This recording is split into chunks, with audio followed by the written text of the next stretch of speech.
Nakaka-intriga rito eh. And I would like to use some slides here for your consumption. Some reports coming to the office of this representation. Is this slide available?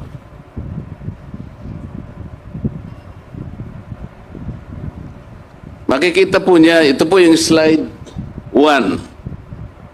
Makikita nyo dito on the first column is yung payment hubs. There are 4 countries involved in the payment hubs. Singapore, China, Hong Kong, Caribbean, and North America. Kaya po sinabi nating hub kasi Singapore, there are 6 banks. The second column. Sa last column, makikita po ninyo yung 6 na bangko. HSBC, OCBC, Citibank, NA, Standard Chartered Bank, Bank of America, DBS Bank. The number of accounts involved sa Singapore, there are 21 accounts. Sa China, tingnan po ninyo, there are 4 banks involved. Number of accounts, 7. Ang mga bangko in the last column, HSBC, China Bank, NA, Bank of China, Bank of Shanghai. Caribbean, there are 6 banks. Number of accounts, 18. Ayun po, nandiyan ang mga pangalan ng bangko. UBS, Bahamas Limited, RCBC, Royal Bank, Cayman Island National Bank, CIBC, First Caribbean Bank, Butterfield Bank, Scotia Bank, Cayman Island. North America, there are 2 banks with 3 accounts, Bank of America and Chase Banks. There are total 18 banks and 49 number of accounts. Why do you need 49 offshore bank accounts?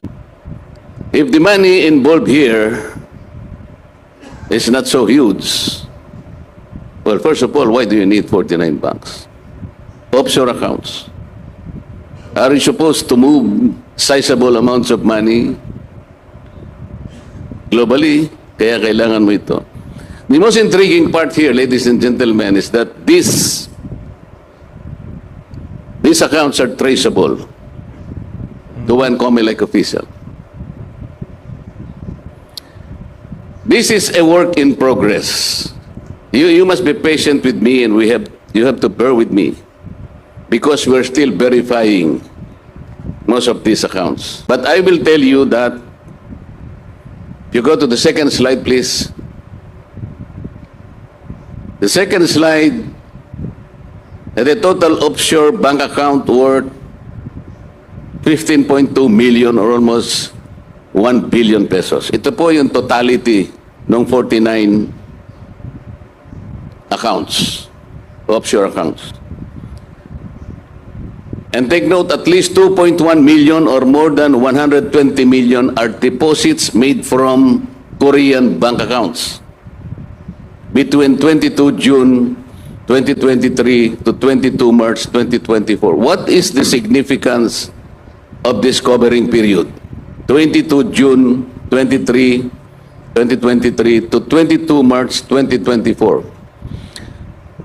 I will show you 5 accounts originating mainly from Korea. You should note that Miru system is from South Korea. Next slide, please. Third one. These are money transfers vis-a-vis certain milestones. Tingnan po ninyo yung date. June 22, 2023, ang depositor po ay 1 Stephen Schultz / Kyong Baek. The originating bank is Standard Chartered Bank, Jongro Main Branch, Korea. Yung recipient offshore account po is account number 5530198142761, Standard Chartered Bank, Singapore. The amount is $148,000. Ano po yung milestone? Meaning to say, ano yung katapat nito?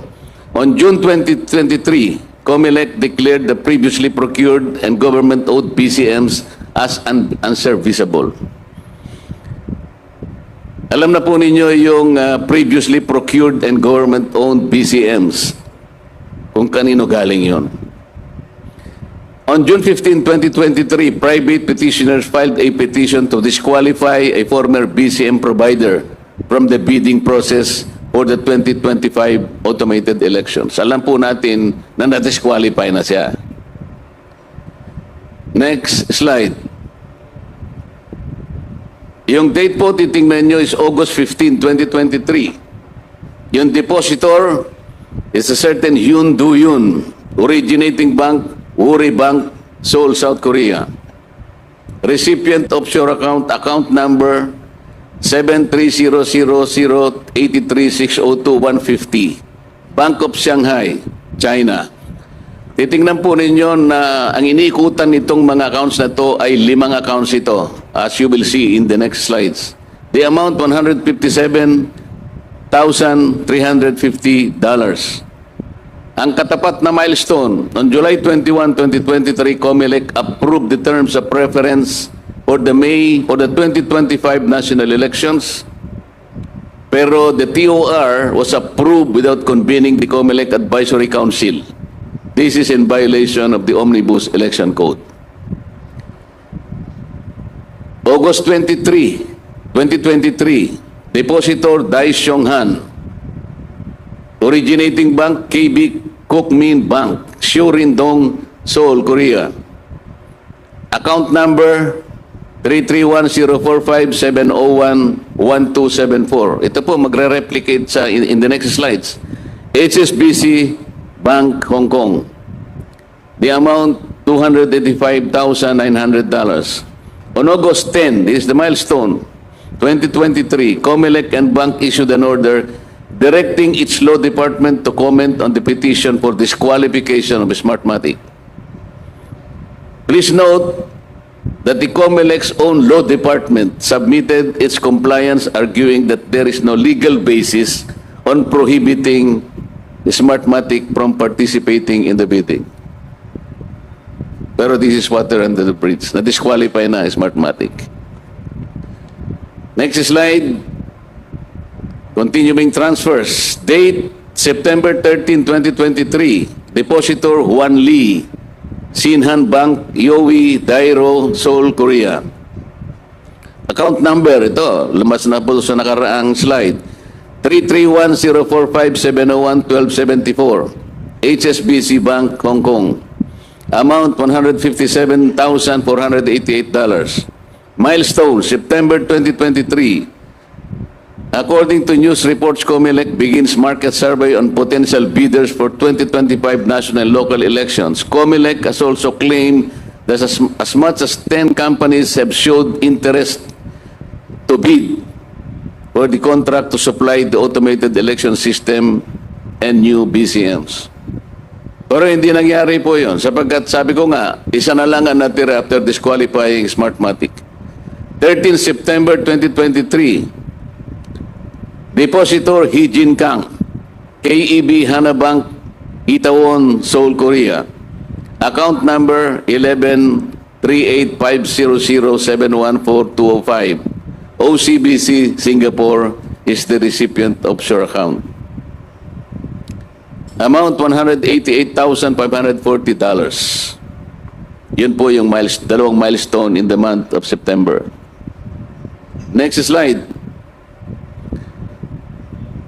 October 18, 2023. Ito na naman po si Stephen Schultz / Kyung Baek, Standard Chartered Bank, Jong Romaine Brands, Korea.